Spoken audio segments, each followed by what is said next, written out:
बिस्मिल्लाहिर्रहमानिर्रहीम। अस्सलाम वालेकुम टू एवरीवन। कैसे हैं सब लोग?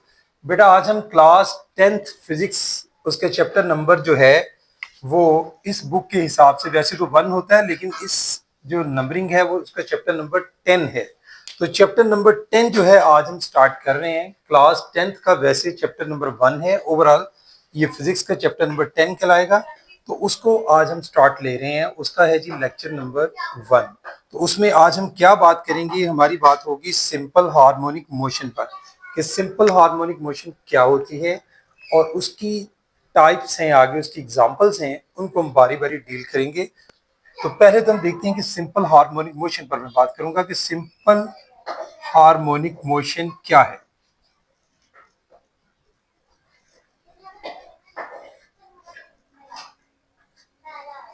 जी, सबसे पहले इसको डिफाइन कर लेते हैं कि सिंपल हार्मोनिक मोशन जो है वो क्या होती है। ठीक है जी। तो सिंपल हार्मोनिक मोशन जो है इसकी सबसे पहले हम डेफिनेशन पर जाएंगे। सिंपल हार्मोनिक मोशन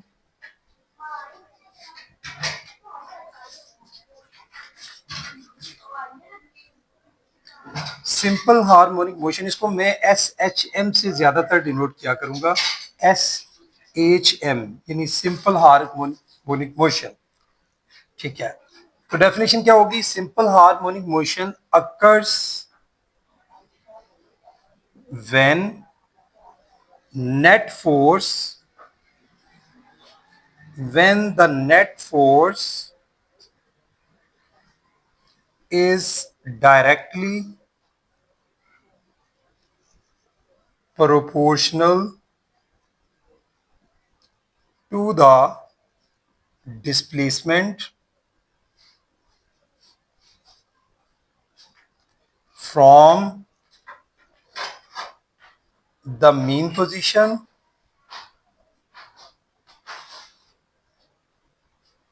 and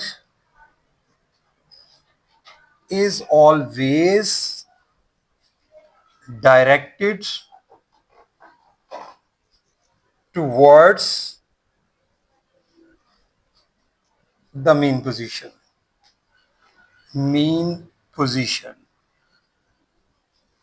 ये बेटा इसकी डेफिनेशन है। हम इसकी डेफिनेशन से ही आगे लेकर चलेंगे पूरे टॉपिक को, कि सिंपल हार्मोनिक मोशन कब अकर होती है, कि जब उस पर जो नेट फोर्स है, उसकी जो नेट फोर्स हम अप्लाई करेंगे बॉडी के ऊपर, वो डायरेक्टली प्रोपोर्शनल होगी उसके डिस्प्लेसमेंट के। कहां से? फ्रॉम द मीन पोजीशन, यानी फोर्स की डायरेक्शन ऑलवेज किस तरफ होगी? आगे लिख दिया गया है and is always directed towards the mean position.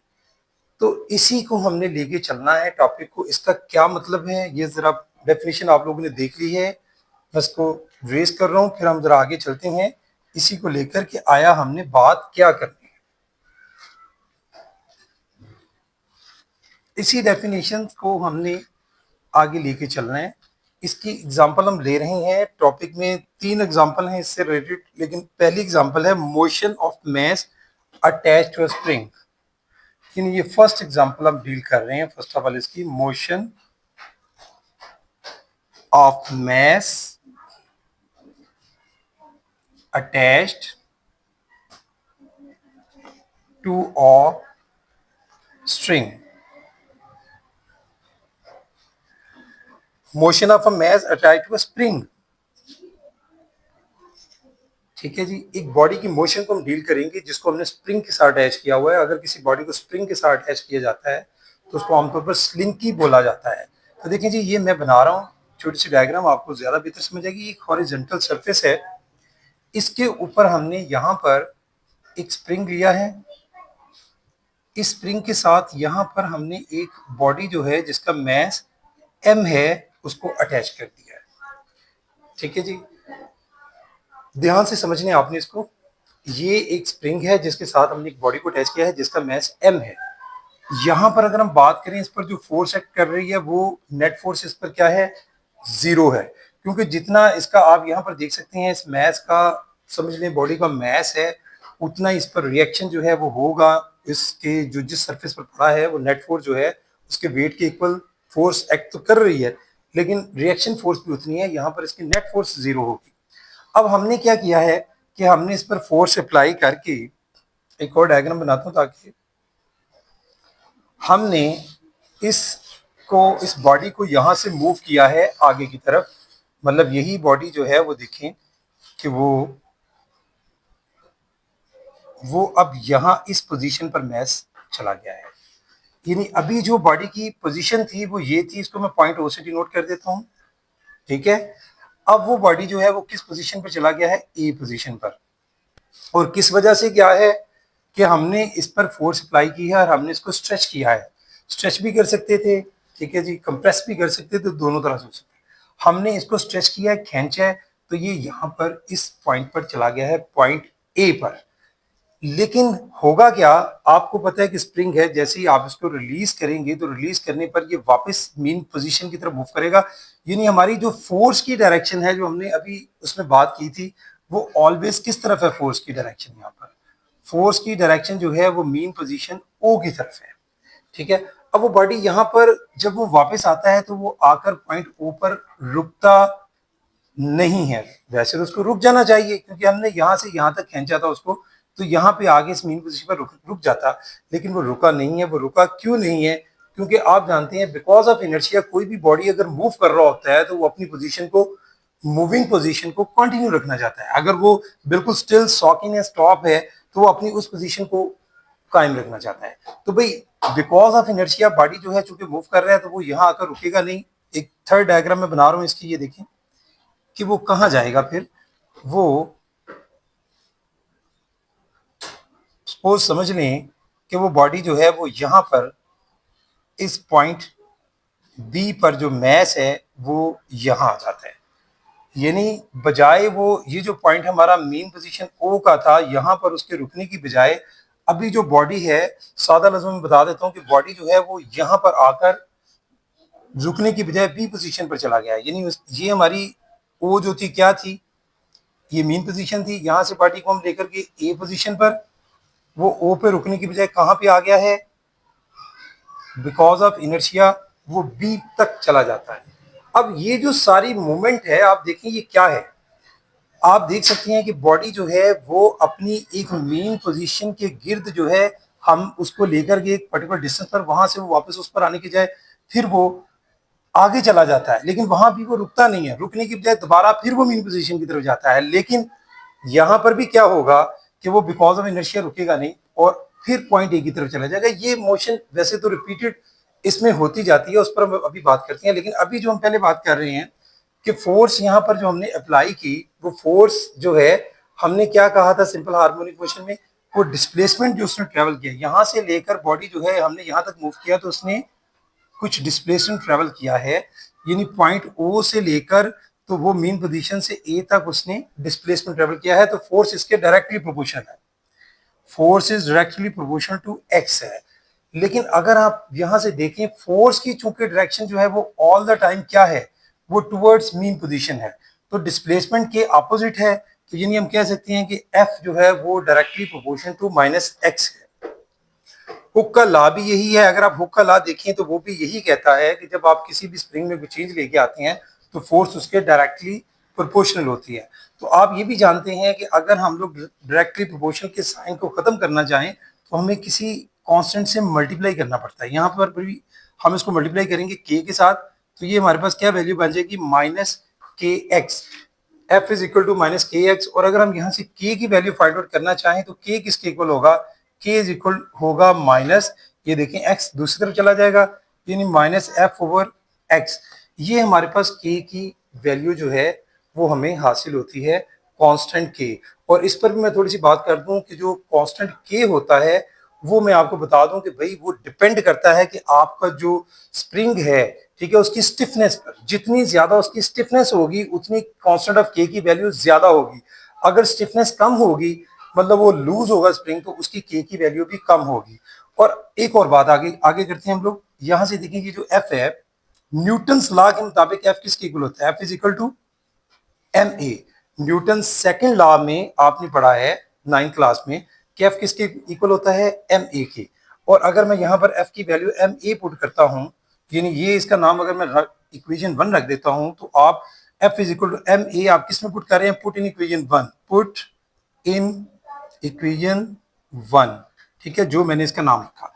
तो उसकी जगह पुट करेंगे तो हमारे पास के की वैल्यू क्या आ जाएगी, k is equal to minus as it is रहेगा minus m a over x. और अगर यहां से मैं ए की वैल्यू फाइंड आउट करना चाहूँ कि एक्सेलरेशन का क्या कंसर्न है, तो भाई एक्सेलरेशन को यहीं रहने दें, एक्स दूसरी तरफ चला जाएगा, एम डिवाइड करेगा एक्स के साथ मल्टीप्लाई, यानी माइनस भी साथ ही जाएगा माइनस एम ओवर, यानी ये हो जाएगा के इंटू एक्स ओवर एम जो है इज इक्वल टू ए। तो मैं जरा इसको थोड़ा सा सीधा करके लिख देता हूं कि ए फिर हमारे पास किसके इक्वल आ रहा है, ए इज इक्वल टू माइनस के ओवर एम और एक्स। यहां से एक बात छोटी सी आप और समझ लें कि ये जो आपका के है ये कांस्टेंट वैल्यू है, इसी तरह से जो एम है, एम मैथ तो चेंज नहीं होता ना, मैथ जितना बॉडी का है वो भी कांस्टेंट रहेगा, उसमें कोई फर्क नहीं पड़ने वाला, उसकी स्ट्रेचिंग कम ज्यादा होने से मैथ में कोई फर्क नहीं पड़ता। तो मीन्स कि ये जो के ओवर एम है ये मैं कह सकता हूं कि ये सारी वैल्यूज कांस्टेंट है। तो फिर अगर ये कांस्टेंट है तो फिर यहां से हमें क्या पता चल रहा है कि जो एक्सेलरेशन ए है वो directly proportional to minus x के है, यानी जस्ट लाइक फोर्स, जैसे हमने बात की थी कि फोर्स जो डिस्प्लेसमेंट के डायरेक्टली प्रोपोर्शनल है, माइनस का साइन इसलिए है कि force always towards to mean position है, लगाई तो हमने इस तरफ लेकिन फोर्स जो है वो ऑलवेज बॉडी को किस तरफ लेके आ रही है, मीन पोजीशन की तरफ, चाहे वो बी पर जाता है। तो पहली बात तो ये क्लियर हो गई कि हमारे पास जो एक्सेलरेशन है, जैसे फोर्स डायरेक्टली प्रोपोर्शनल थी एक्स के, इसी तरह से एक्सेलरेशन भी डायरेक्टली प्रोपोर्शनल टू एक्स है।